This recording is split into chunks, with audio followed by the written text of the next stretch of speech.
This is true. All right. It is about that time, folks. We are going to have Therapy Thursdays. I need to cue this up real fast here. We're actually going to physically call her while we're talking. Call us with your problems, your questions. Feel like you're addicted, you're having trouble with your kid, your wife, problems at work, any kind of like therapeutic advice you're in the mood for. We're here for you. We're calling her now. This is my sister, Wendi. And hello, Wendi Dunford. Hello, Dr. Wendi Dunford. How's it going, Wendi? Good. How Good. are you? Brian, this is my sister, Wendi. Hi, Wendi. How you doing? I'm good. Hi, Brian. It's good to have you. I've kind of warned the folks about who you are and what you're doing. We're going to take calls here shortly, talk about problems in people's lives. It may get, maybe something as simple as, I don't get along with my boss. What should I do? To, I've just set fire to a government building. What should I do? And we'll do everything in between. A quick reminder to people that it's hard sometimes to do as much as you can do over the internet. So this advice, take it as, for what it's worth. Wendi is a practicing therapist, works with kids and families and addiction, and is here for you today. So again, call us. That number is 801-770-4244. Call us now. Call us often. It's Therapy Thursdays. So Wendi, while we wait for our first call, I'm curious how often you run into the common problem, or at least the media would have us believe that there is a common problem with video game addiction, specifically things like MMOs, World of Warcraft. Do you really see that much of that in your stuff? I don't see it directly. It's not that if there are those who have that issue, they're not the ones seeking help. It's typically their wives or girlfriends or husbands. And it's, I don't want to gender specify anything, but it tends to be more men seem to have that issue in the couples that I see. But then the women conversely have sort of Facebook addictions and are on blogs all day long, kinds of things that, and addiction is a strong word. You'd have to really define what that is. And typically, if you're foregoing food and sleep, and if you're, sort of giving everything to that thing and ruining relationships and losing your job and all of the things, that would tend to lead for, the definition of something you're addicted to. And we all are pretty familiar with drugs and alcohol as addiction, so you could sort of relay that onto any kind of technology addiction. But there's people who spend too much time on technology and they're not addicted. So, there's some caveats there that we could probably better define. But I would say that, most of what I see, though, is, the spouse coming in saying, I can't do this anymore, and that the relationship's deteriorating. So it's one of many things going wrong in the relationship as we deal with it as the problem presents itself. Okay, awesome. That's kind of, I think we're going to have, we may get calls about that occasionally, which is why I bring it up. We have a call coming in from the 208 area code. Who's this? This is Randall. Randall. How are you today, Randall? Yes. I've been better, but, whatever. All right. Well, do you have a question for Wendi for Therapy Thursdays? I do. It seems like every girl that I end up dating is consistently younger than me, and none of them ever end up staying with me. They always end up leaving me, which is always kind of an odd situation. And I'm trying to figure out why that is. I don't know if it's just that they don't accept the fact that I'm just a geek and, enjoy playing games, or, it's seemingly my personality is too young for them, although they're usually way younger than me. I don't really understand what's going on as far as I can't find the right person that actually wants to stay with me. I'm not sure what I should do to go about finding a person that actually matches my personality. Gotcha. So what do you think, Win? What's a good course of action? That's a great question, Randall, and I think you're probably not alone. Everyone could have been that. How do I find the right one for me? But you gave me a hint that tells me there's something specific that you could do that's applicable to everybody, but that you're running into a theme. And when anyone has a theme in their life, it's kind of girl after girl leaves me, or girl after girl says the same thing, or I'm running into the same thing over and over. You got to look at what common denominator is you, right? So if, one person says you're a fish, don't believe them. But if 10 people say you're a fish, you might want to get some water and think about that for a minute, because you're ultimately they're just giving you feedback, and it's hard to not take it personally. And each new relationship is this new thing. You think this will be different, this will be great, but if you don't tackle what that common underlying problem might be, then you're going to keep running into this problem. So one thing I would suggest is to, in a world where we kind of just quickly go through our day and get the things done we need to do, I'm going to suggest finding some time where you can be introspective. Get a piece of paper or your computer, whatever you want, and write out all the things from each of these relationships, what hints you have that where things have gone wrong, what things you've done in the relationship that are good and bad, what you bring to the table, what maybe you don't bring to the table, and then about each of them. What's the common theme among them? Are you attracted to girls that tend to do this? That may be a piece of it. So it's really a lot more self-awareness. Why am I finding myself in this place? And what I found is when I help people do this, it's helpful because it's homework. People like to have a follow-up with homework, but to do that and take a look at it, and just open your eyes, be non-judgmental about it. Just try to be as open and aware as you can. Why am I doing what I'm doing?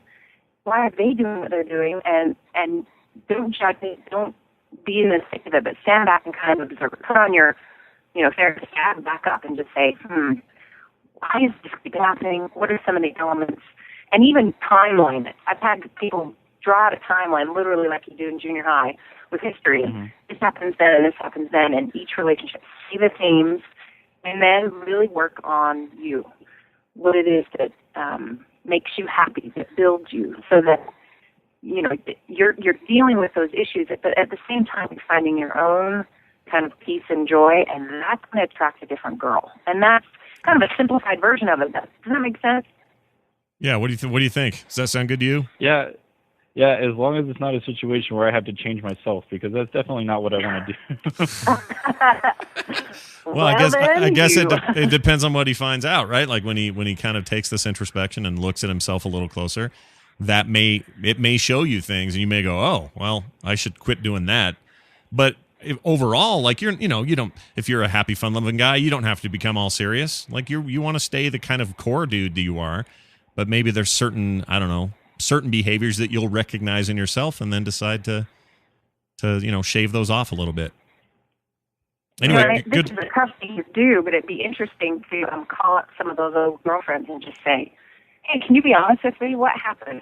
Yeah. Now I know that. Well, all of those girls have remained friends with me, so it's not like we have a bad relationship. It's not like they don't like me. It's just they don't find me as someone they want to stay with forever. Yeah. Okay. Well, have they given you any clues as to why? They usually leave me for another guy. That's usually what it ends up being.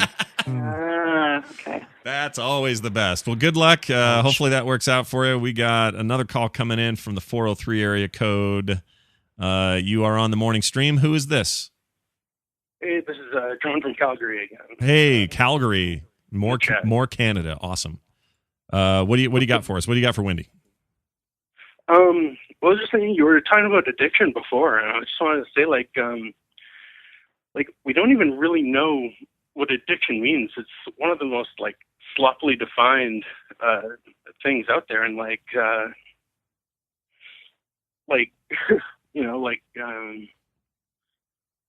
when you have the government in courts sending people to 12 steps for things, which is a largely religious thing. It's all said, if you actually read them, it's all accepting God and stuff. So wait, you're saying you got the Canadian government is sending people to 12-step programs for like what kind of addictions outside of alcohol and drugs and stuff, like video game kind of stuff? I don't know that they're doing that, but I mean, I'm thinking mostly in America. I think mostly about American politics, anyways, because Americans really counts to me. Yeah. Well, I don't think they're really. As far as I know, nobody's really doing that. But it's an interesting question about the loose definition of addiction. Wendi, can you speak to this a little bit about how nobody really knows what? I mean, am I addicted to Oreos, or is Ibbott? Ibbott's a better example because he eats a lot of Oreos. is Brian Ibbott addicted to Oreos simply because he loves to eat them all the time and can't get enough of them? And is that a true addiction because he really likes them versus, say, the black tar heroin that he's really into. What's the difference between those two things in your mind? Right. I think, it's pretty obvious that a certain substance is going to be more addictive than another. There is such a thing as a food addiction. Now, is eating Oreos because you like them an addiction? No. If eating Oreos to the, exclusion of all other food groups an addiction, yeah, probably. If it's going to kill you and others, then it's a way bad thing. Now, one way to think about it, and this is all pretty emerging science, so I can't speak to all the details of it, but with brain imaging, we have been able to see the difference in brains between, you take twins whose brain structure is fairly similar. I mean, that's as close as we're going to get to the same person, but you look at their biology and their brain and how it functions, and you take one that's an addict and one that is not, an alcoholic, say, and their brain structures have been altered by their use of their drug of choice to some extent. And so there is some biology we can look at and say, well, there is a difference between an addicted brain and a brain, how they function is just different. And so there is some evidence, if you want to call it that there is a difference between, hey, I really like to play games all day, and someone who can't, seem to stop. So one element of this definition that's important is we all mood alter. So you come home from our day of work and you want to just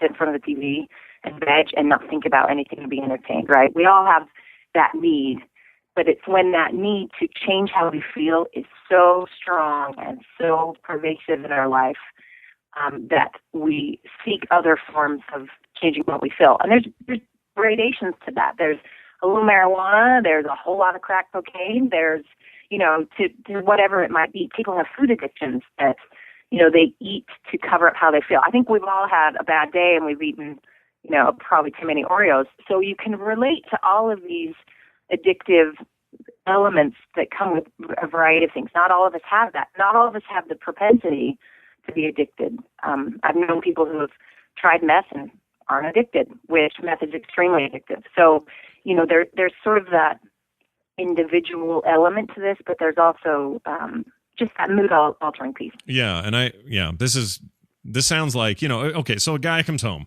He's not really happy with his marriage. His kids are kind of driving him nuts. And his escape is to lock himself in a room and play Halo on his Xbox all night, because that's right, where he has an outlet where he doesn't have those responsibilities. He can, for a time, forget about them. And what you wouldn't necessarily call that an addiction, but he's created an escape valve that is probably harmful to his ability to deal with the things in life that he's either committed to or needs to face or whatever. And to me, they're kind of, while addiction sometimes is a physical dependency and it's something you can't even control after a point, and the brain chemistry does indeed change, this other one is sometimes equally oppressive and dangerous, at least to relationships, jobs, and things like that. Would you agree? Yes, absolutely. And that difference is really important, because how you treat it is very different. So if a guy has a great life for the most part, but he is sneaking off at his lunch break to, check his levels or whatever, and then he comes home and he ignores his lovely wife and his children who he really does adore, there would be, there's a problem. He's avoiding everything and losing everything in order to be on that game. The scenario you gave is a perfect example of what the majority of people struggle with, and that is, I don't know how to deal with my real life, and so I'm going to hide from it. I'm going to escape into this world where I win all the time, or I can conquer. I'm a grown up. I'm big. I'm powerful. I'm sensitive. Whereas in my real life, my job sucks, and my wife whines all the time, and these kids are annoying. And that escapism creates further problems, obviously, in those relationships, but is not an addiction. So it's important to parse that out, I think. Interesting. All right, cool. Ibbott, any thoughts before we close out with Therapy Thursdays today? No, I like that. I mean, being able to define escapism versus addiction, I think, is a very important point. And I think that a lot of times what people do, and neither is very good. I mean, certainly not saying, hey, much better to have escapism, but I think what a lot of people do attribute as addiction really is escapism. So it's an important distinction to make. And we're not saying, folks, that everyone out there who comes home after a hard day and needs to just unwind with a couple of rounds of Halo Reach with their buddies is ignoring their life or is some kind of douche. We're not saying that.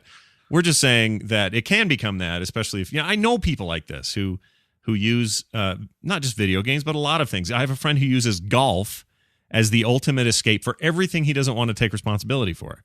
If he's feeling any pressure at all, let's go do 9 holes. It's like, all right, well, that's $75 a pop. He has no money. It's an extremely expensive escape for him.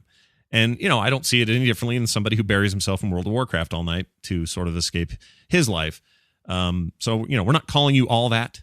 Mm-hmm. We're just saying it's important to reward yourself too. I mean, you got to have rewards in your life as well as the work and as well as the day-to-day stuff that has to get done. You got to treat yourself. You got to realize that these are rewards that you've earned, but you got to make sure that you do keep them in perspective with the other parts of your life. So, Wendi, any parting wisdom from your side of the room before we let you go?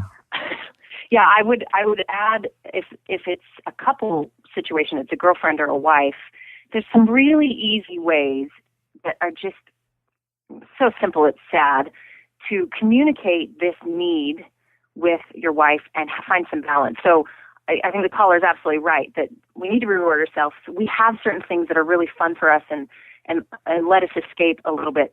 But we all know the time suck that internet can be and games can be, that it can just go on forever. And you really think, I've only been here 10 minutes, but it's been 5 hours. Mm-hmm. And your partner is just fuming in the other room, and it starts to deteriorate your relationship. So the solution is this. It's pretty simple. It's that you communicate, about what you're doing every day. So every morning, or even, once a week, you sit down and have a meeting and say, hey, what are we doing all week long? I really want to work on this part in World of Warcraft. I probably need this amount of time. I'd love to do that. What do you need to do this week? And she says, I would love to just have an hour by myself without the kids on Thursday. And you say, great, I will take the kids then. And it sounds so unromantic, but it erases so many problems. Plan out your week so you both know what each other's doing, because there's nothing worse than seeing someone you love on a computer and they have that glazed look on their eye and they're never coming back because it's not, you got to designate, what are we doing? And that the partner needs their own escape time, their own free time, especially if there's kids in the family, to just get a break and renew themselves. So guys, if you can just say, hey, honey, what do you need today?